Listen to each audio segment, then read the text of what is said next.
غم تو پڑھیے کثرت سے درود پھیر لے جب رنج و غم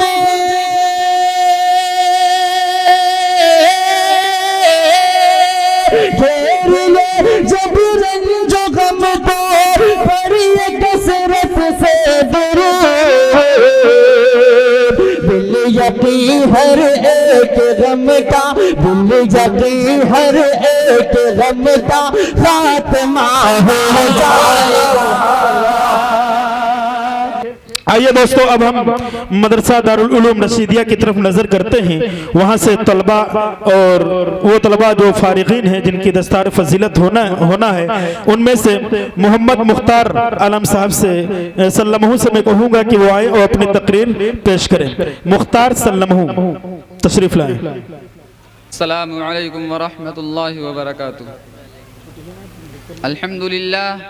الحمد للہ رب العالمین والصلاة والسلام على رسوله الكریم اما بعد فقد قال اللہ تبارک وتعالی فی القرآن المجید والفرقان الحمید اعوذ باللہ من الشیطان الرجیم بسم اللہ الرحمن الرحیم قل هو اللہ احد اللہ الصمد لم یلد ولم یولد ولم یکن له کفوا احد۔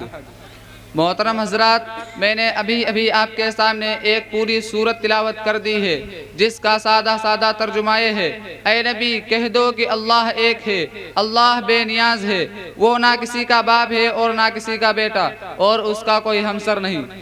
کیا یہ حقیقت نہیں کہ جب ہم تاروں بھرے آسمان اور چوڑی چکلی زمین، اتھاہ سمندر اور اونچے اونچے پہاڑ، بہتے دریا دیکھتے ہیں تو ہمارے دل میں بے ساختہ یہ خیال آتا ہے کہ اس کا کوئی خالق ہے، کوئی ہے جس نے ان چیزوں کی تخلیق کی ہے۔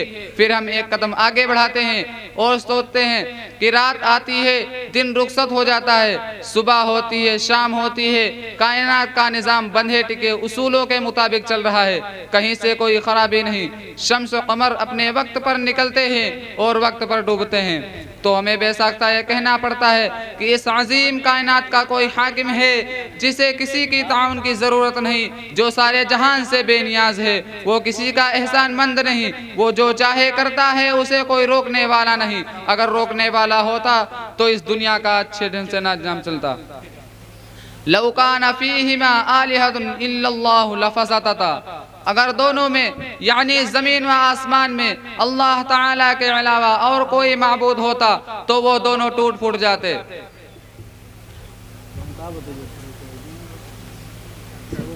کسی بھی ارادے کے کئی صدر نہیں رہ سکتے، کسی بھی ملک میں دو بادشاہ نہیں رہ سکتے، کسی بھی ادارے کے کئی صدر نہیں رہ سکتے، تو بھلا اس عظیم کائنات کے کئی حاکم کیسے ہو سکتے ہیں؟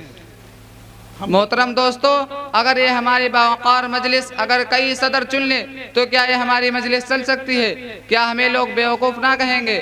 تعجب ہے ان لوگوں پر جو اس سارے جہان کے کئی حاکم مانتے ہیں، کوئی باپ اور بیٹا روح القدس کا نظریہ تراشے ہوئے ہے اور کوئی ہزاروں دیوی اور دیوتاؤں کو پرمیشور کا ساجی بناتا ہے، مگر بڑے افسوس کی بات یہ ہے کہ لوگ انہیں بیوقوف کہتے ہوئے ہچکچاتے ہیں۔